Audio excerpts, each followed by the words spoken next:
सबसे पहले मैं एक बता देता हूँ कि थोड़ा मेरी लाइफ के बारे में बता देता हूँ। मैंने 2010 में आईआईटी का एग्ज़ाम दिया था। स्कूलिंग मेरी कोटा में हुई थी एंड बचपन से मुझे साइंस बैकग्राउंड में ज़्यादा इंटरेस्ट था। सोशल साइंस अपनी सिविक्स, ज्योग्राफी, हिस्ट्री, इन सब में बिल्कुल भी इंटरेस्ट नहीं आता था। मेरी कोशिश थी कि भाई 10वीं क्लास तक, बोर्ड तक एक बार पढ़ के इनको हटा दूँ, फिर 11th के बाद में तो आएगा भी नहीं। बिल्कुल इंटरेस्ट नहीं था, मैं एकदम दूर भागता था उनसे, एकदम रट्टा मार मार के उनको मैंने निकाला था, क्योंकि मेरा पूरा मैथ्स वगैरह में इंटरेस्ट था। फिर कोटा में वैसा एनवायरनमेंट भी होता है, तो मैंने आईआईटी का एग्ज़ाम दिया, वो एग्ज़ाम भी क्लियर हो गया। फिर मैं आईआईटी बॉम्बे गया वहाँ ग्रेजुएशन करने। तब मेरे फादर ने मुझे बचपन से भी बोला था, और फादर मेरे सिविल सर्विसेज में ही है। पहले वो आरएएस थे, राजस्थान एडमिनिस्ट्रेटिव सर्विस में, अभी उनका प्रमोशन हो चुका है, वो आईएएस में है। उन्होंने मुझे बोला था, उनकी खुद की इच्छा भी थी कि वो आरएएस में, तो वो चाहते थे मुझे एज ए आईएएस देखना। बट मैं क्योंकि उस एनवायरनमेंट में रहा था, बचपन से मैंने सारी चीज़ें देखी थी, तो कभी मुझे उसका अट्रैक्शन नहीं आया कि यार ये लाल बत्ती की गाड़ी क्या होती है, या ये सोशल स्टेटस क्या होता है, यार ये रिस्पेक्ट क्या होती है। वो सामने दिखता रहता था। मेरे लिए वो घर की मुर्गी दाल बराबर जैसी चीज़ थी। मुझे कभी इंटरेस्ट नहीं था। नहीं नहीं, प्लीज़ आप ताली मत बजाइए, आप सुनिए जो भी मैं बोल रहा हूँ। ताली आप एंड में जितनी बजानी है बजा लीजिएगा। तो मेरा था कि ये चीज़ तो मैंने देख रखी है लाइफ में, मुझे कुछ और ट्राई करना है, मुझे खुद की ज़िंदगी बनानी है, मुझे खुद के पैरों पे खड़े होकर कुछ करना है। और मेरा था कि मुझे कभी तो इंडिया के बाहर जाके भी एक बार रहना है या काम करना है। उसी इंटेंशन से मैंने कॉलेज में पढ़ाई भी करी, अच्छे से पूरा ग्रेजुएशन वगैरह करा। और 2014 में जब मेरा फाइनल ईयर था, ग्रेजुएशन हुआ, तब मुझे सैमसंग साउथ कोरिया में जॉब ऑफर मिला था, प्लेसमेंट्स में कॉलेज के अंदर। तो तब मुझे बहुत खुशी हुई कि यार बचपन से मेरी ये इच्छा थी, दिली इच्छा थी कि मुझे एक बार बाहर जाना है, और वो अपॉर्चुनिटी मेरे सामने है। फिर मेरे फादर ने तब एक बार फिर से बोला कि तुम अभी ग्रेजुएशन कर चुके हो, तुम एलिजिबल हो चुके हो यूपीएससी लिखने के लिए, एक बार कोशिश करो। क्योंकि उन्हें पता था कि मेरे अंदर कितना पोटेंशियल है। मुझे खुद को लगता था कि यार ठीक है, एप्टीट्यूड वगैरह ठीक है, जनरल साइंस मेरे बस की बात नहीं है। मैं कभी न्यूज़पेपर भी नहीं पढ़ता था, कि ये मुझसे कभी नहीं हो सकता। तो मैंने उनको मना करा कि नहीं है। उन्होंने फिर एकदम मेरे से बिना पूछे मेरा फॉर्म भर दिया।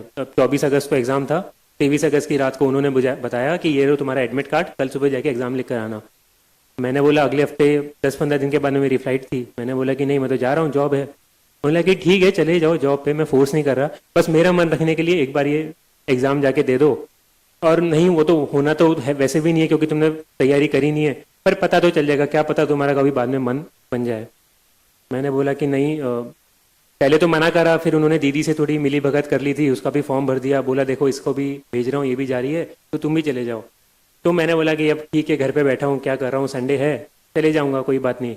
अब मैं वहाँ पर गया, मैंने पेपर खोल के देखा और मुझे कुछ नहीं आया उसके अंदर। पूरा जो पेपर 1 होता है जीएस का, तो होता ये था कि उसके पहले हमेशा GS1 और GS2 जो 2 पेपर होते हैं प्रीलिम्स के, उसके अंदर GS और CSAT वाला दोनों के नंबर जुड़ते थे, और कट ऑफ इंजीनियर्स को फ़ायदा होता था कि वो सेकंड पेपर में ज़्यादा मार्क्स लेके GS थोड़ा बैलेंस करके 50-60 नंबर लाके वो प्री क्वालिफाई कर लेते थे।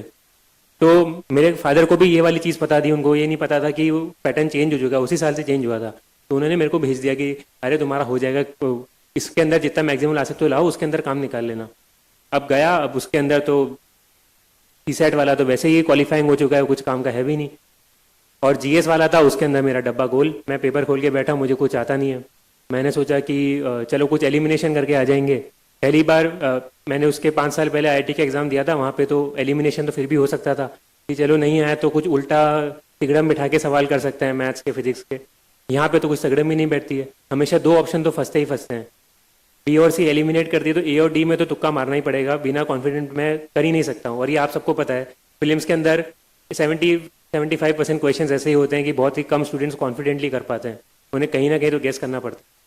तब तो मेरा कोई बेस भी नहीं था, कुछ कंसेप्ट भी नहीं थे, और न्यूज़पेपर मैंने पढ़ा हुआ नहीं था। तो मैं जाकर एग्जाम में 15 मिनट मैंने करा, कुछ नहीं हुआ। फिर मैं उठ के टीचर को बोलने लगा कि ma'am I want to go, मेरे ये हो गया मेरा पेपर। उन्होंने बोला कि नहीं, यू हैव टू सिट, आपको बैठना पड़ेगा पूरा 2 घंटा। अब मैंने सोचा क्या करूँ, मैं जाके वहाँ पे हेड डाउन करके सो गया, क्योंकि एग्जाम तो मेरे को कुछ आता नहीं था। फिर मैं घंटे 1.25 घंटे के बाद में उठा, देखा कि बाकी बच्चे कुछ कर रहे थे। मैंने बोला कि चलो अपन भी थोड़ा कर लेते हैं, थोड़ा अपन तुक्केबाजी तो भिड़ा लेते हैं कि क्या होगा, ज़्यादा से ज़्यादा नेगेटिव आएंगे, पर एग्ज़ाम तो अपन को क्लियर करना नहीं है। तो मैंने कुछ तुक्केबाजी करी और पेपर में देकर आ गया, घर पे आराम करा, पापा को बोल दिया कि जो होगा मुझे तो मतलब का भी नहीं है, बताना भी मत कि कितने मार्क्स से क्या रिजल्ट था। फिर उसके कुछ 7-8 मैं तो आराम से जॉब करने चले गया। 7-8 महीने बाद उनका फ़ोन आया कि ऐसे ऐसे हुआ है, तुम्हारा होना तो था नहीं तो हुआ भी नहीं, और इतने मार्क्स तुम्हारे सी सेट में कुछ बहुत अच्छे नंबर आए हैं, क्योंकि वो मेरा स्ट्रॉन्ग था।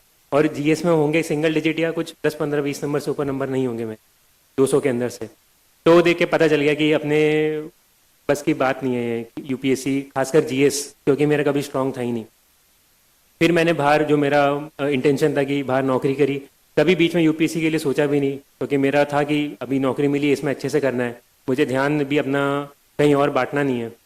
तो मैंने अपना सारा जॉब करी 1.5 साल। फिर कुछ चीज़ें ऐसी हुई, वहाँ पे काम पसंद नहीं आया। फिर मैंने सोचा कि इंडिया मूव करके काम करते हैं, और बाहर रहना भी मेरे को इतना पसंद नहीं आया, इंडिया की जो लाइफ मेरे को बेटर लगती थी।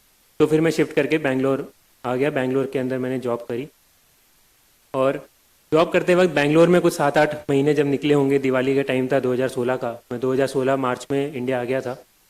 तो जब अक्टूबर नवंबर का टाइम आया, तब तक आते आते जो नेचुरल चीज़ है कि जैसे जैसे एज बढ़ती जाती है, वो थोड़ी लाइफ में सीरियसनेस भी होती है। कब हम हमेशा मजाक नहीं कर सकते हैं कि आज मस्ती कर ली, कल कोई मूवी देखने चले गए, परसों गेम खेलने चले गए, फिर वीडियो गेम खेल रहे हैं, ये हमेशा नहीं कर सकते, कहीं तो लाइफ में सीरियस होना पड़ता है। तो उस वक्त था जब मैंने सोचना विचारना शुरू करा। और वहाँ बैंगलोर का ट्रैफिक भी ऐसा था कि आधा आधा पौन पौन घंटा मैं कैब में बैठा रहता था ऑफिस जाने के लिए, तो और कुछ काम था भी नहीं। तो मैं बैठे बैठे यही सोचता था कि मैं क्या कर रहा हूँ, मुझे क्या करना है। तब मेरे दिमाग में ये सब ख्याल आने लगे कि मेरी जो बाहर लाइफ थी वर्सेस जो मेरी बैंगलोर में लाइफ है, जो मेरी इंडिया में लाइफ है, उसमें बहुत सारा अंतर है, बहुत सारे इश्यूज हैं। और जो वहाँ पे जिस तरह की ईज ऑफ लिविंग थी कि बड़े आराम से चीज़ें हो रही है, कुछ सोचना ही नहीं पड़ रहा है, वैसी ज़िंदगी यहाँ पे नहीं है। और मैं चाहूँगा कि वैसी ज़िंदगी यहाँ पे होनी चाहिए। तो जैसे बैंगलोर का ट्रैफिक का मैंने बताया, तो ट्रैफिक का देख के लगता था कि यार ये ट्रैफिक में ये ऐसे क्यों कर रखा है, ये थोड़ा ऐसे कर सकते हैं तो ये निकल जाएगा। ये तो बहुत कॉमन सेंस की चीज़ है। ये एक बस स्टैंड है, वो उन्होंने एक ब्रिज है उसके बीच में बस स्टैंड बना रखा है, तो बसेस वहाँ पे रुकी तो ट्रैफिक जाम होना ही है। तो सबको लगता था ये वाटर स्केर्सिटी है, पानी की कमी बैंगलोर में बहुत तेज़ी से होती जा रही है, अभी भी इशू चल ही रहे हैं। तो तब से मुझे लगता था कि यार ये सारे चैलेंजेस हैं, और अगर मैं बाहर बैठे बैठे अगर मैं इंडिया में रह रहा हूँ और अगर मैं इनको बस क्रिटिसाइज कर रहा हूँ कि ये क्या है, ये गंदा है, बाहर अच्छा था, तो मैं मतलब इतना मेरे को इधर मिला है, मैंने सब कुछ पढ़ाई करी है, तो मैं उसके साथ ही अलग गलत चीज़ कर रहा हूँ। तो अगर उनको इम्प्रूव करना है तो वो मैं बाहर से कोस नहीं सकता हूँ, मुझे खुद को जाके चेंज करना पड़ेगा। तब मैंने थोड़ा सोचना स्टार्ट करा। फिर वो पहले से दिमाग में यूपीएससी वाला तो एक्सपीरियंस था ही, पता था कि जॉब कैसे होती है, क्या क्या अपॉर्चुनिटीज़ होती हैं, कौन कौन से सेक्टर्स होते हैं। मेरे फादर, मेरे ताऊ जी भी सिविल सर्विसेज में ही हैं, और फादर के कुछ सीनियर्स हैं, वो बचपन से 1-2 बार मैं मिला हुआ था उनसे, तो मुझे आइडिया था थोड़ा बहुत कि यहाँ पर मैं आऊँगा तो कुछ तो सेटिस्फाइंग मिलेगा। एट द सेम टाइम मैं बैंगलोर में जो जॉब कर रहा था, वहाँ पे मैं 8 to 8, 9 to 9, 10-12 घंटे दिन के मेरे उसमें जाते थे। महीने के एंड में मेरी सैलरी आती थी, काफ़ी अच्छी सैलरी थी, बट उसको ना मैं कहीं यूज़ करता था, ना उससे मुझे सेटिस्फैक्शन मिलता था कि यार मैं कुछ अच्छा इंप्रूव कर पा रहा हूँ या कुछ भी अच्छी चीज़ हो रही है उससे, बस से मेरा फ़ायदा हो रहा है। और मेरा फ़ायदा भी वो केवल मॉनिटरी फ़ायदा है कि मैं आज जाके अगर मैं मान लो 1000 रुपये की शर्ट खरीदता हूँ, तो मैं कल जाके 5000 की शर्ट खरीद लूँगा, उसके ऊपर तो मैं खर्च कर भी नहीं सकता हूँ। तो मुझे लगने लगा, फिर मैंने घर पे बात करी, अपने फादर से बात करी, बीच में यूएस वगैरह का ऑप्शन भी आया कि मैं यूएस भी शिफ्ट कर सकता हूँ, वहाँ पे पढ़ाई की भी अपॉर्चुनिटी मिली। बट फिर बीच में मेरे ऑफिस वालों ने मेरे को महीना 2 महीने वहाँ पे भी भेजा। तब मुझे वहाँ की भी लाइफ दिखी, मुझे पता चल गया कि नहीं, कोरिया भी पसंद नहीं आया, यूएस भी पसंद नहीं आया, मतलब अपन को बाहर रहना पसंद नहीं है, अपने लिए इंडिया सही जगह, अपन को इंडिया में रह के ही कुछ अच्छा करना। इसलिए फिर मैं सोचने लगा कि यूएस का तो मैंने ऑप्शन कैंसिल कर दिया और घर पे बात करने लगा। तो मैंने 5-6 महीने लगाए, बार बार हर महीने मैं घर जाता था, पूछता था, बात करता था जितने लोगों से हो सके, तो खासकर वो भी केवल घर के अंदर, और 1 से 1 या 2 लोग, ऐसा भी नहीं कि मैंने 10 जनों को या दोस्तों को भी बता दिया कि मैं ये सोच रहा हूँ, क्योंकि बहुत सारी ओपिनियन आती है, जो वो सब अपन को जो सोचना होता है, अपन को करना होता है, वो उनसे इन्फ्लुएंस होती है। अल्टीमेटली जो आपको अंदर से चाहिए वो आपको ही पता है, या ज़्यादा से ज़्यादा जो आपके क्लोज वंस है, आपकी फैमिली है, वही आपको बता सकते हैं, वही लोग हैं जो आपको सही एडवाइस देंगे, बाकी तो उनके हिसाब से जो सही है वो बताते हैं। इसलिए मैंने सोचा कि इन्हीं लोगों से पूछता हूँ। फिर सोच समझ के मैंने डिसाइड करा, बताया कि सब जगह पॉजिटिव नेगेटिव होते हैं, कि तुम सिविल सर्विसेज में भी आओगे तो ऐसा नहीं है सब कुछ अच्छा होगा, इश्यूज होंगे, लोगों को ट्रांसफ़र का बहुत टेंशन रहता है, कहाँ ट्रांसफ़र कर देंगे, या लोगों को पॉलिटिकल इंटरफेरेंस का डर रहता है, बहुत सारी चीज़ें होती हैं। वही मैंने बात करी तो उन्होंने बताया कि हर जगह पॉजिटिव्स नेगेटिव्स होते हैं, सिविल सर्विसेज में ज़रूरी नहीं है कि सब कुछ अच्छा होगा, ज़रूरी नहीं है सब कुछ गंदा होगा, अगर तुम जहाँ सेटिस्फेक्शन लेना चाहते हो, जो काम करके तुम अच्छा काम करना चाहते हो, वो जरूर यहाँ पे मिलेगा। ये मैंने 3 4 5 10 लोगों से पूछ लिया था, सुन लिया था, तो इसका मुझे पता था कि अगर मैं अच्छा ही ढूंढूंगा तो मेरे को अच्छा ही मिल जाएगी, बट अगर मैं केवल बुराई ढूंढूंगा उस चीज़ के अंदर तो मेरे को बुराई भी मिल जाएगी। और अगर मैं प्राइवेट जॉब कंटिन्यू करता हूँ तो वहाँ पे भी है कि ठीक है, मेरे को अच्छी सैलरी मिल रही है, सब कुछ बढ़िया है, मैं अच्छी लाइफ जी सकता हूँ, मैं महंगी कार खरीद ली, ये कर लिया, जो करना है मैं कर सकता हूँ, but at the same time जो सेटिस्फेक्शन है कि मैं कुछ अच्छा काम कर रहा हूँ वो वहाँ पे नहीं मिलता है। या मैं बैंगलोर में हूँ, वहाँ पे ट्रैफिक में फंस रहा हूँ, तो पता है कि वो भी नेगेटिव ही हुआ उस जॉब का।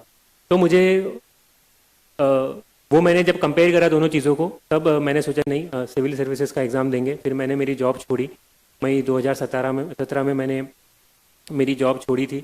उसके बाद में मैंने मेरी प्रिपरेशन स्टार्ट करी। ये एग्ज़ाम मेरा 1 साल का या मेरा 1.5 साल का टाइमलाइन था। तो अब लोग बोलने में बोल सकते हैं कि ठीक है मेरे 2 अटेम्प्ट थे, बट मैं इसको पर्सनली फर्स्ट अटेम्प्ट ही काउंट करता हूँ, क्योंकि पहला अटेम्प्ट तो था कि मेरे को एग्ज़ाम के एक दिन पहले पता चला कि मुझे कल जाके एग्ज़ाम लिख कर आना है, और मैं इसको as a time period count करता हूँ। कोई मेरे से पूछेगा तो मैं बोलूँगा मैंने ज़िंदगी के 1.5 साल 2 साल डाले यूपीएससी क्लियर करने के लिए, और वो लगते ही हैं, वो सबके ही उतने मिनिमम तो इतना अमाउंट डालना पड़ेगा आपको। तो ये मेरी टाइमलाइन थी जो मैंने बताई आपको। अब इसमें आप नोट करेंगे तो सबसे पहले मैंने सबसे बल्क में जो टाइम बताया वो क्या था, मेरा यूपीएससी में आने का जो थॉट प्रोसेस, जो मैंने स्टार्टिंग के तैयारी शुरू करने के पहले 5-6 महीने डाल दिए।